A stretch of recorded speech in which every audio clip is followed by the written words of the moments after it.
हाय, एक ऐसी कंपनी जिसने अपने इन्वेस्टर्स के 50,000 की इन्वेस्टमेंट को 2 करोड़ 50 लाख में कन्वर्ट कर दिया लास्ट के 15 सालों में, जिसके बिजनेस को लास्ट के 15 सालों में कोई बीट नहीं कर पाया, जिस कंपनी को टफ कंपटीशन देने आई DHFL and India bulls housing जैसी कंपनीज खुद ही बर्बाद हो गई। जी हाँ, हम बात कर रहे हैं बजाज फाइनेंस लिमिटेड की। क्या अब समय आ चुका है कि हम उस कंपनी से एग्जिट लेकर जियो फाइनेंशियल्स लिमिटेड में इन्वेस्ट करें? मैं सुशील देवल फैक्ट्स एंड रिसर्च के बेसिस पर यह फाइंड आउट करने की कोशिश करूंगा कि जियो फाइनेंशियल्स के मार्केट में एंटर करने पर बजाज फाइनेंस को क्या हिट फेस करनी पड़ सकती है। क्या एक्चुअल में बजाज फाइनेंस को बहुत बड़ा सेटबैक लगने वाला है? तो उसके लिए हम दोनों कंपनीज के बिजनेस वर्टिकल्स पर काफी शॉर्ट में बात करेंगे। दोनों कंपनीज के पास क्या कंपटीटिव एडवांटेजेस हैं, जिसमें बजाज फाइनेंस की रिसेंट की कॉन कॉल में पूछे हुए क्वेश्चंस होंगे एंड बड़े फंड हाउसेस के रिसर्च एनालिस्ट की कमेंट्री भी इंक्लूड होगी। उसके बाद कंक्लूजन पर आएंगे कि कौन सी कंपनी हमारे पोर्टफोलियो में होनी चाहिए एंड क्यों होनी चाहिए। तो let's start the discussion. Friends, आपने ऑब्जर्व किया होगा कि जब भी जियो फाइनेंशियल्स के कंपैरिजन की बात आती है तो हमेशा कंपैरिजन में बजाज फाइनेंस का नाम आता है, बजाज फिनसर्व का नहीं। जबकि बजाज फाइनेंस बजाज फिनसर्व की ही एक आर्म है। उसका मेन रीज़न ये है कि कंपटीशन जो है वो लेंडिंग बिजनेस में होने वाला है and Bajaj finance Bajaj Finserv की लेंडिंग बिजनेस आर्म है। मीन्स लेंडिंग से जुड़ा जो काम धंधा है वो बजाज फाइनेंस संभालती है। अगर आप Bajaj housing and investment limited के ट्री को देखें तो एक तरफ आपको देखने को मिलेगा कि बजाज फिनसर्व लिमिटेड है एंड दूसरी तरफ है Bajaj auto limited. Further Bajaj Finserv limited के अंदर एक काफी बड़ा बिजनेस है। यहाँ पर इसका एक वर्टिकल बजाज फाइनेंस लिमिटेड है। बजाज फाइनेंस के अंदर ही एक बजाज हाउसिंग फाइनेंस लिमिटेड आती है जो कि मॉर्गेज लेंडिंग देखती है एंड नेक्स्ट है बजाज फाइनेंशियल सिक्योरिटीज लिमिटेड जो कि broking and depository services provide करती है। बजाज फाइनेंस के एसेट अंडर मैनेजमेंट की बात करें, कंज्यूमर लैंडिंग से 32% के रेवेन्यू जनरेट करती है, जिसमें consumer electronics, furniture and digital products आते हैं। उसके बाद मॉर्गेजेस जिसमें home loans, property loans, developer finance जैसे लोन्स आते हैं, इसमें 31% एसेट अंडर मैनेजमेंट है। उसके बाद SME लैंडिंग में कंपनी के पास 13% के एसेट अंडर मैनेजमेंट है। इसमें कंपनी छोटे बिजनेसेस को secured and unsecured loans provide करती है। रूरल लैंडिंग में 10% के एसेट अंडर मैनेजमेंट है एंड उसके बाद कमर्शियल लैंडिंग में कंपनी के पास 6% के एसेट अंडर मैनेजमेंट है।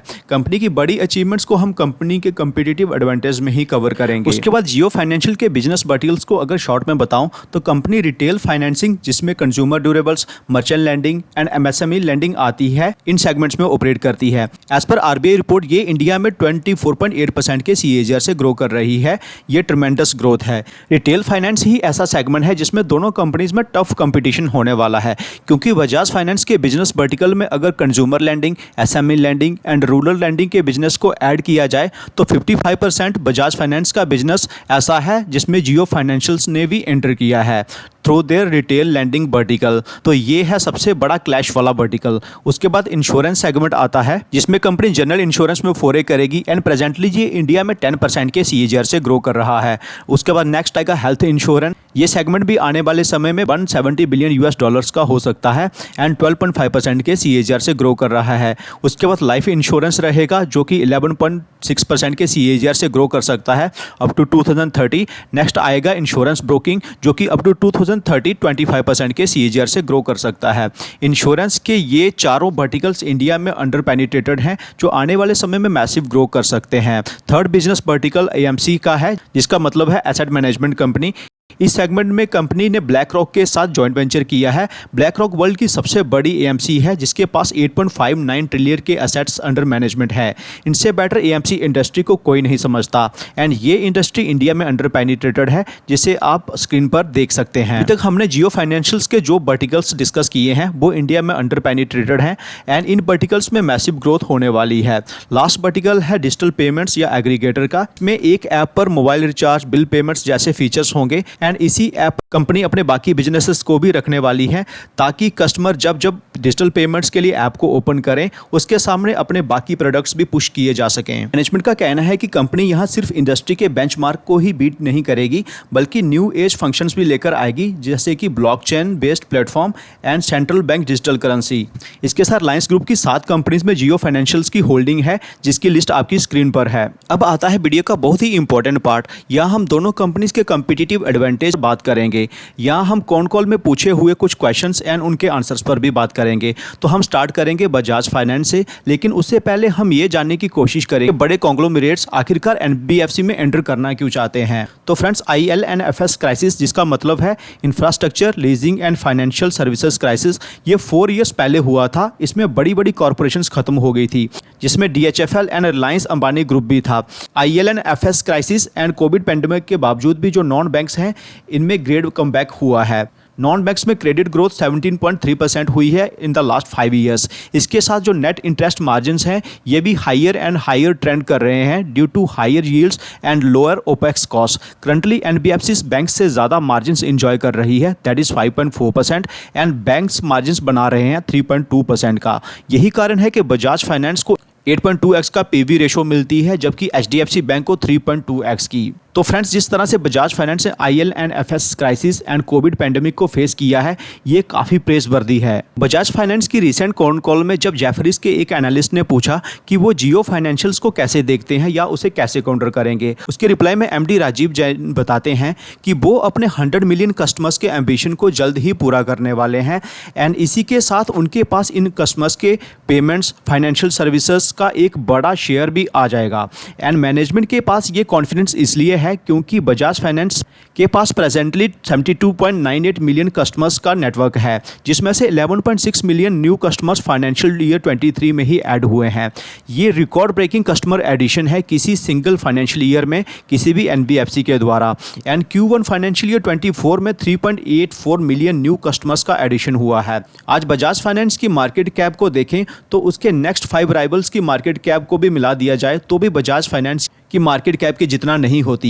एंड लास्ट के 2 डिकेड्स में कंपनी ने 42.8% के CAGR से रिटर्न्स बना कर दिए हैं। फ्रेंड्स, एक और फेमस फंड मैनेजर की स्टेटमेंट सामने आई है, जिनके पोर्टफोलियो में बजाज फाइनेंस भी है एंड रिलायंस इंडस्ट्रीज लिमिटेड भी है, एंड ऑफ कोर्स उनको जियो फाइनेंशियल्स के शेयर्स भी अलॉट हुए होंगे।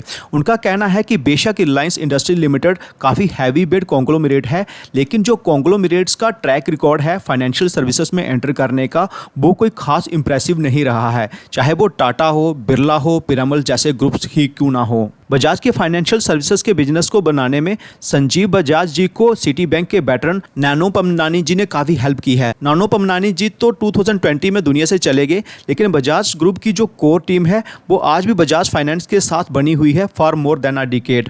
फ्रेंड्स, बजाज फाइनेंस एक बड़ा स्किल सेटअप कर चुकी है on the back of investments in distribution, technology and processes. आज कंपनी अपने ऐप पर 1850 की परफॉर्मेंस इंडिकेटर्स को ट्रैक करती है, जिससे बजाज फाइनेंस को हेल्प मिलती है एक ऐसे बिजनेस में compete करने के लिए। यहाँ लोन का टिकट साइज बहुत छोटा है, लेकिन वॉल्यूम काफ़ी हाई रहती है।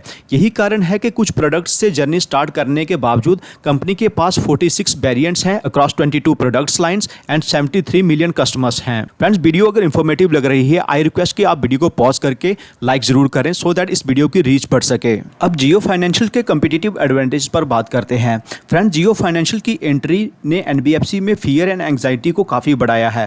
वो ऐसे कि इससे पहले रिलायंस इंडस्ट्रीज लिमिटेड ने refinery, petrochemicals and telecom industry में कंपटीशन को बीट किया है। इसके साथ आईसीआईसीआई वेटरन केवी कामत जियो फाइनेंशियल के चेयरमैन अपॉइंट किए गए हैं, एंड उनके साथ हितेश सेठिया जो कि एक आईसीआईसीआई वेटरन है एंड मैकलेरन स्ट्रेटेजिक वेंचर्स के यूरोपियन ऑपरेशंस के हेड हैं, वो जियो फाइनेंशियल्स के CEO रहेंगे। जियो फाइनेंशियल्स की नेटवर्थ की बात करें तो 1.20 लाख करोड़ के साथ इसका इंसेप्शन हुआ है, जो कि बजाज फाइनेंस की नेटवर्थ से 2.21 टाइम्स ज़्यादा है। अगर टॉप 11 डाइवर्सिफाइड एनबीएफसीज की नेटवर्थ को ऐड कर दिया जाए तो जियो फाइनेंशियल्स उनके 0.62 टाइम्स है। आप इमेजिन कर सकते हैं कि ये कितनी बड़ी नेटवर्थ है। जैसा कि हमने लास्ट वीडियो में बताया था कि जियो फाइनेंशियल्स वर्ल्ड की फर्स्ट कंपनी है जिसका इंसेप्शन इतनी बड़ी नेटवर्थ के साथ हुआ है। जियो फाइनेंशियल्स ने कोई खास बिजनेस तो अभी तक नहीं किया है, लेकिन उसके बावजूद भी ये सेकंड लार्जेस्ट मार्केट कैप वाली कंपनी बन गई है आफ्टर बजाज फाइनेंस। एंड इसमें कोई भी सरप्राइज नहीं है बिकॉज जियो फाइनेंशियल्स के पास रिलायंस के 18,446 स्टोर्स का नेटवर्क है। 249 million means approximately 25 crore registered customers हैं। फ्रेंड्स, मैक्वेरी कैपिटल सिक्योरिटीज़ के एनालिस्ट सुरेश गणपति जी जियो फाइनेंशियल्स को एनबीएफसी एंड फिनटेक प्लेयर्स के लिए एक बड़ी थ्रेट मानते हैं, क्योंकि रिलायंस डिजिटल बजाज फाइनेंस के लिए बिगर कस्टमर एक्विजिशन चैनल हो सकता था। इसलिए जियो फाइनेंशियल की एग्रेसिव एंट्री बजाज फाइनेंशियल के ग्रोथ प्रोस्पेक्ट को हर्ट कर सकती है। एंड ये सुरेश गणपति जी का कहना है। फर्दर सुरेश गणपति जी कहते हैं कि Jio financials merchant lending and digital unsecured lending में सिर्फ अट्रैक्टिव रेट्स ही ऑफर नहीं कर सकती है, बल्कि सिक्योर लैंडिंग में भी कम्पिटिटिव हो सकती है। कंज्यूमर लैंडिंग टाइम के साथ ज़्यादा एक्सेसिबल हो रही है, इसलिए यहाँ किसी कंपनी के पास कितनी कैपिटल है सिर्फ यही इंपॉर्टेंट नहीं है, बल्कि इंपॉर्टेंट ये है कि कोई कंपनी कस्टमर्स को सोर्स कैसे करेगी, एंड वो भी क्रेडिट कॉस्ट को लो रखते हुए। फ्रेंड्स, एक बात जो हम सबको माननी होगी वो ये कि जियो फाइनेंशियल्स जो एज लेकर मार्केट में आया है, उसे अचीव करने के लिए एनबीएफसीज को सालों का समय लग जाता है। जिस तरह का कस्टमर नेटवर्क जियो फाइनेंशियल्स कैपिटलाइज करने का प्लान कर रहा है, वैसा कस्टमर नेटवर्क अभी बजाज फाइनेंस के पास भी नहीं है। वो ऐसे कि बजाज फाइनेंस के पास कस्टमर्स हैं 72.98 मिलियन, मींस अप्रॉक्सीमेट 7.3 करोड़, लेकिन रिलायंस रिटेल के पास रजिस्टर्ड कस्टमर्स हैं 245 मिलियन, मींस अप्रॉक्सीमेट 25 करोड़। उसके बाद जियो टेलीकॉम के पास 448 मिलियन कस्टमर्स हैं, मींस अप्रॉक्सीमेट 45 करोड़। अगर कुछ कस्टमर्स को ओवरलैप भी कर दो तो भी जियो फाइनेंशियल्स के पास ह्यूज कस्टमर्स का रेडी पूल है जो जियो फाइनेंशियल्स को एज प्रोवाइड करता है। जियो फाइनेंशियल्स के पेरेंट कॉन्ग्लोमरेट जाने की रिलायंस इंडस्ट्रीज लिमिटेड के डेट रेटिंग की बात करें तो वो काफ़ी हायर है compare to its competitors in NBFC, and rating आपकी स्क्रीन पर है। बजाज फाइनेंस का कॉस्ट ऑफ फंड्स मींस जिस रेट पर वो पैसा उठाता है वो है 7.61%, जबकि रिलायंस इंडस्ट्रीज लिमिटेड के बॉन्ड बोरोइंग का जो इंटरेस्ट रेट है वो रहा है 2.5% से 6.2% की रेंज के बीच में in the last financial year. उसके बाद रिलायंस रिटेल के नेटवर्क जिसमें एजियो, जियो मार्ट सब आते हैं, वो अलग ही एक एज है जिसके बारे में हमने ऑलरेडी डिस्कस किया हुआ है। फर्दर इस स्पेस में जो थ्रेट है वो न्यू फिनटेक प्लेयर्स को भी है, जिन्होंने बड़े ब्लेंडर्स के साथ पार्टनरशिप कर रखी है like Paytm and Cred. Jio Financials के पास जो ह्यूज डेटाबेस है gathered from non financial relationships, उसको रियल टाइम में प्रोसेस एंड एनालाइज करके Jio Financials similar services provide कर सकती हैं जो Alibaba, Amazon, Apple, Facebook and Google कर रही हैं। अभी तक की डिस्कशन से कुछ पॉइंट्स क्लियर हो गए हैं कि Jio financial services limited definitely NBFC में एक बड़ा इंपैक्ट करने वाला है due to its competitive advantage, लेकिन जियो फाइनेंशियल्स का जो कम्पिटिटिव एडवांटेज है उसका इंपैक्ट को अभी हम सिर्फ एज्यूम कर रहे हैं। एक्चुअल में वो कितना अचीव होगा उसका पता लगने में कुछ टाइम लग जाएगा, क्योंकि ये बिजनेस काफ़ी कैपिटल इंटेंसिव है एंड ओवरनाइट यहाँ कुछ भी होने वाला नहीं है। लेकिन बजाज फाइनेंस ने अपने आप को प्रूव किया है इन tough time like IL&FS crisis and Covid crisis. इसके साथ बजाज फाइनेंस के पास टेक्नोलॉजी, डिस्ट्रीब्यूशन ये सब इस्टेब्लिश हो चुका है, जबकि जियो फाइनेंशियल्स को ये सब इस्टेब्लिश करना है। जियो फाइनेंशियल सर्विसेज लिमिटेड को लोअर कॉस्ट पर फंडिंग मिल सकती है एंड इसलिए वो कम इंटरेस्ट पर फर्दर कस्टमर्स को सर्विसेज ऑफर कर सकते हैं। बजाज फाइनेंस को जियो फाइनेंशियल से कम्पीट करने के लिए अपने इंटरेस्ट रेट्स में कमी करनी पड़ सकती है, जिससे फ्यूचर में प्रॉफिट मार्जिन्स में माइल्ड डेंट हो सकता है। बजाज फाइनेंस को छोड़कर जो बाकी प्लेयर हैं वो काफ़ी हीट फेस करने वाले हैं, क्योंकि जियो फाइनेंशियल सर्विसेज लिमिटेड के पास ह्यूज कम्पिटिटिव एडवांटेज है। तो ऐसे में हमें क्या करना चाहिए? बजाज फाइनेंस में जो ऑलरेडी इन्वेस्टेड हैं वो बने रह सकते हैं, लेकिन कुछ एक्सपोजर जियो फाइनेंशियल्स को भी देना चाहिए। सेकंड, बजाज फाइनेंस में जो फ्रेश एंट्री लेना चाहते हैं वो भी बजाज फाइनेंस के साथ कुछ इन्वेस्टमेंट जियो फाइनेंशियल्स के लिए भी कंसीडर कर सकते हैं। बजाज फाइनेंस को डिप्स में ही बाय करना है एंड जियो फाइनेंशियल्स में एंट्री के बारे में वीडियो में हम आगे बताएंगे। अगर किसी को जियो फाइनेंशियल्स में फ्रेश एंट्री लेनी है, उनको ये जानना होगा जैसा कि 6.1% ऑफ Reliance net worth is transfer to Jio Financials. Reliance की वैल्यूएशन के हिसाब से जो फेयर प्राइस बनता था वो बनता था 135 के अराउंड, लेकिन जियो फाइनेंशियल न्यू एज बिजनेस है, इसलिए काफ़ी सारे इन्वेस्टर्स इसको जो वैल्यूएशन दे रहे थे वो दे रहे थे 160 से 190 के बीच में, लेकिन लिस्टिंग होती है 260 के अराउंड, जो कि काफ़ी प्रीमियम वैल्यूएशन थी। इसलिए कंपनी के स्टॉक प्राइस में लोअर सर्किट लगे एंड अब उसके बाद कुछ अपर सर्किट्स भी लगे हैं।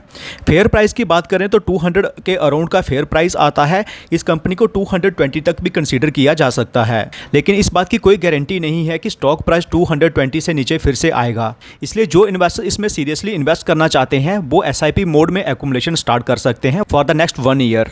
फ्रेंड्स, वीडियो अगर इन्फॉर्मेटिव लगा है, मेरी मोटिवेशन के लिए वीडियो को लाइक जरूर कर दें। चैनल को अगर अभी तक सब्सक्राइब नहीं किया है, रिक्वेस्ट आप चैनल को सब्सक्राइब भी कर दें। तो कैसा लगा वीडियो कमेंट सेक्शन में जरूर बताइएगा। मिलते हैं आपसे अगले वीडियो में। Take care.